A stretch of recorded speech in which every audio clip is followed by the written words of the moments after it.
അവർ മിസ്രയീം ദേശത്തു നിന്ന് പുറപ്പെട്ടതിൻ്റെ 2-ാം സംവത്സരം 2-ാം മാസം 1-ാം തീയതി യഹോവ സീനായി മരുഭൂമിയിൽ സമാഗമന കൂടാരത്തിൽ വെച്ച് മോശയോട് അരുളി ചെയ്തത് എന്തെന്നാൽ, നിങ്ങൾ ഇസ്രായേൽ മക്കളിൽ ഗോത്രം ഗോത്രമായും കുടുംബം കുടുംബമായും സകല പുരുഷന്മാരെയും ആളാം പ്രതി പേർവഴി ചാർത്തി സംഘത്തിൻ്റെ ആകത്തുക എടുക്കണം.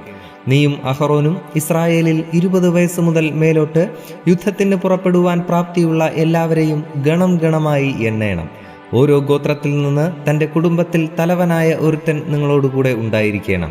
നിങ്ങളോടുകൂടെ നിൽക്കേണ്ടുന്ന പുരുഷന്മാരുടെ പേരാവിത്: രൂബേൻ ഗോത്രത്തിൽ ശെദേയൂരിൻ്റെ മകൻ എലീസൂർ, ശിമയോൻ ഗോത്രത്തിൽ സൂരിശദായിയുടെ മകൻ ശെലൂമിയേൽ, യഹൂദ ഗോത്രത്തിൽ അമ്മീനാദാബിൻ്റെ മകൻ നഹശോൻ, ഇസാഖാർ ഗോത്രത്തിൽ സൂവാറിൻ്റെ മകൻ നഥനയേൽ, സെബൂലൂൻ ഗോത്രത്തിൽ ഹോലോന്റെ മകൻ എലിയാബ്, യോസേഫിന്റെ മക്കളിൽ എഫ്രയീം ഗോത്രത്തിൽ അമ്മീഹൂദിന്റെ മകൻ എലീശാമ, മനശ്ശെ ഗോത്രത്തിൽ പെദാസൂരിന്റെ മകൻ ഗമലിയേൽ, ബെന്യാമീൻ ഗോത്രത്തിൽ ഗിദയോനിയുടെ മകൻ അബീദാൻ, ദാൻ ഗോത്രത്തിൽ അമ്മീശദായിയുടെ മകൻ അഹീയേസർ, ആശേർ ഗോത്രത്തിൽ ഒക്രാന്റെ മകൻ പഗീയേൽ, ഗാദ് ഗോത്രത്തിൽ ദെയൂവേലിന്റെ മകൻ എലിയാസാഫ്, നഫ്താലി ഗോത്രത്തിൽ ഏനാന്റെ മകൻ അഹീര. ഇവർ സംഘത്തിൽ നിന്ന് വിളിക്കപ്പെട്ടവരും തങ്ങളുടെ പിതൃഗോത്രങ്ങളിൽ പ്രഭുക്കന്മാരും ഇസ്രായേലിൽ സഹസ്രാധിപന്മാരും ആയിരുന്നു. കുറിക്കപ്പെട്ട ഈ പുരുഷന്മാരെ മോശയും അഹറോനും കൂട്ടിക്കൊണ്ടുപോയി. 2-ാം മാസം 1-ാം തീയതി അവർ സർവ്വസഭയെയും വിളിച്ചുകൂട്ടി. അവർ ഗോത്രം ഗോത്രമായും കുടുംബം കുടുംബമായും ആളാം പ്രതി 20 വയസ്സ് മുതൽ മേലോട്ട് പേരുപേരായി താന്താങ്ങളുടെ വംശവിവരം അറിയിച്ചു. യഹോവ മോശയോട് കൽപ്പിച്ചതുപോലെ അവൻ സീനായി മരുഭൂമിയിൽ വെച്ച് അവരുടെ എണ്ണമെടുത്തു.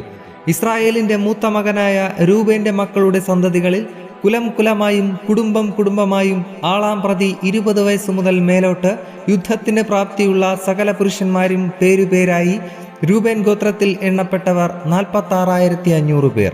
ശിമയോന്റെ മക്കളുടെ സന്തതികളിൽ കുലം കുലമായും കുടുംബം കുടുംബമായും ആളാം പ്രതി 20 വയസ്സ് മുതൽ മേലോട്ട് യുദ്ധത്തിന് പ്രാപ്തിയുള്ള സകല പുരുഷന്മാരും പേരുപേരായി ശിമയോൻ ഗോത്രത്തിൽ എണ്ണപ്പെട്ടവർ 59,300 പേർ. ഗാദിന്റെ മക്കളുടെ സന്തതികളിൽ കുലം കുലമായും കുടുംബം കുടുംബമായും 20 വയസ്സു മുതൽ മേലോട്ട് യുദ്ധത്തിന് പ്രാപ്തിയുള്ള സകല പുരുഷന്മാരും പേരുപേരായി ഗാദ് ഗോത്രത്തിൽ എണ്ണപ്പെട്ടവർ 46,650 പേർ. യഹൂദയുടെ മക്കളുടെ സന്തതികളിൽ കുലം കുലമായും കുടുംബം കുടുംബമായും 20 വയസ്സ് മുതൽ മേലോട്ട് യുദ്ധത്തിന് പ്രാപ്തിയുള്ള സകല പുരുഷന്മാരും പേരുപേരായി യഹൂദ ഗോത്രത്തിൽ എണ്ണപ്പെട്ടവർ 74,600 പേർ. ഇസാഖാറിന്റെ മക്കളുടെ സന്തതികളിൽ കുലം കുലമായും കുടുംബം കുടുംബമായും 20 വയസ്സ് മുതൽ മേലോട്ട് യുദ്ധത്തിന് പ്രാപ്തിയുള്ള സകല പുരുഷന്മാരും പേരുപേരായി ഇസാഖാർ ഗോത്രത്തിൽ എണ്ണപ്പെട്ടവർ 54,400 പേർ. സെബൂലൂന്റെ മക്കളുടെ സന്തതികളിൽ കുലം കുലമായും കുടുംബം കുടുംബമായും 20 വയസ്സ് മുതൽ മേലോട്ട് യുദ്ധത്തിന് പ്രാപ്തിയുള്ള സകല പുരുഷന്മാരും പേരുപേരായി സെബൂലൂൻ ഗോത്രത്തിൽ എണ്ണപ്പെട്ടവർ 57,400 പേർ. യോസേഫിന്റെ മക്കളിൽ എഫ്രയീമിന്റെ മക്കളുടെ സന്തതികളിൽ കുലം കുലമായും കുടുംബം കുടുംബമായും 20 വയസ്സ് മുതൽ മേലോട്ട് യുദ്ധത്തിന് പ്രാപ്തിയുള്ള സകല പുരുഷന്മാരും പേരുപേരായി എഫ്രയീം ഗോത്രത്തിൽ എണ്ണപ്പെട്ടവർ 40,500 പേർ. മനശ്ശെയുടെ മക്കളുടെ സന്തതികളിൽ കുലം കുലമായും കുടുംബം കുടുംബമായും 20 വയസ്സ് മുതൽ മേലോട്ട് യുദ്ധത്തിന് പ്രാപ്തിയുള്ള സകല പുരുഷന്മാരും പേരുപേരായി മനശ്ശെ ഗോത്രത്തിൽ എണ്ണപ്പെട്ടവർ 32,200 പേർ. ബെന്യാമീന്റെ മക്കളുടെ സന്തതികളിൽ കുലം കുലമായും കുടുംബം കുടുംബമായും 20 വയസ്സ് മുതൽ മേലോട്ട് യുദ്ധത്തിന് പ്രാപ്തിയുള്ള സകല പുരുഷന്മാരും പേരുപേരായി ബെന്യാമീൻ ഗോത്രത്തിൽ എണ്ണപ്പെട്ടവർ 35,400 പേർ. ദാന്റെ മക്കളുടെ സന്തതികളിൽ കുലം കുലമായും കുടുംബം കുടുംബമായും 20 വയസ്സ് മുതൽ മേലോട്ട് യുദ്ധത്തിന് പ്രാപ്തിയുള്ള സകല പുരുഷന്മാരും പേരുപേരായി ദാൻ ഗോത്രത്തിൽ എണ്ണപ്പെട്ടവർ 60,700 പേർ. ആശേരിന്റെ മക്കളുടെ സന്തതികളിൽ കുലം കുലമായും കുടുംബം കുടുംബമായും 20 വയസ്സ് മുതൽ മേലോട്ട് യുദ്ധത്തിന് പ്രാപ്തിയുള്ള സകല പുരുഷന്മാരും പേരുപേരായി ആശേർ ഗോത്രത്തിൽ എണ്ണപ്പെട്ടവർ 41,500 പേർ. നഫ്താലിയുടെ മക്കളുടെ സന്തതികളിൽ കുലം കുലമായും കുടുംബം കുടുംബമായും 20 വയസ്സ് മുതൽ മേലോട്ട് യുദ്ധത്തിന് പ്രാപ്തിയുള്ള സകല പുരുഷന്മാരും പേരുപേരായി നഫ്താലി ഗോത്രത്തിൽ എണ്ണപ്പെട്ടവർ 53,400 പേർ. മോശയും അഹറോനും ഗോത്രത്തിന് ഒരുവൻ വീതം ഇസ്രായേൽ പ്രഭുക്കന്മാരായ 12 പുരുഷന്മാരും കൂടി എണ്ണമെടുത്തവർ ഇവർ തന്നെ. ഇസ്രായേൽ മക്കളിൽ ഗോത്രം ഗോത്രമായി 20 വയസ്സ് മുതൽ മേലോട്ട് യുദ്ധത്തിന്റെ പ്രാപ്തിയുള്ള സകല പുരുഷന്മാരുമായി എണ്ണപ്പെട്ടവർ ആകെ 6,35,550 പേർ ആയിരുന്നു. ഇവരുടെ കൂട്ടത്തിൽ ലേവ്യരെ പിതൃഗോത്രമായി എണ്ണിയില്ല. ലേവി ഗോത്രത്തെ മാത്രം എണ്ണരുത്, ഇസ്രായേൽ മക്കളുടെ ഇടയിൽ അവരുടെ സംഖ്യ എടുക്കുകയും അരുത് എന്ന് യഹോവ മോശയോട് കൽപ്പിച്ചിരുന്നു. ലേവ്യരെ സാക്ഷ്യനിവാസത്തിനും അതിന്റെ ഉപകരണങ്ങൾക്കും വസ്തുക്കൾക്കും ഒക്കെ വിചാരകന്മാരായി നിയമിക്കണം.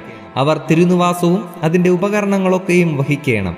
അവർ അതിന് ശുശ്രൂഷ ചെയ്യുകയും തിരുനിവാസത്തിന്റെ ചുറ്റും പാളയമടിച്ച് പാർക്കുകയും വേണം.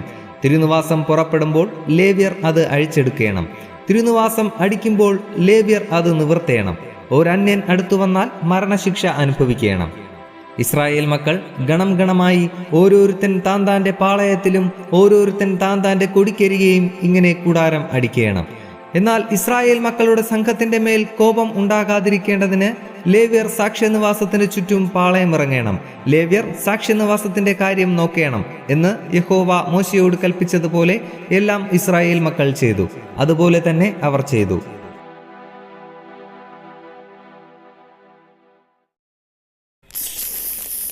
ഇത്രയുമാണ് നമ്മുടെ ഈ ആഴ്ചത്തെ അധ്യായം.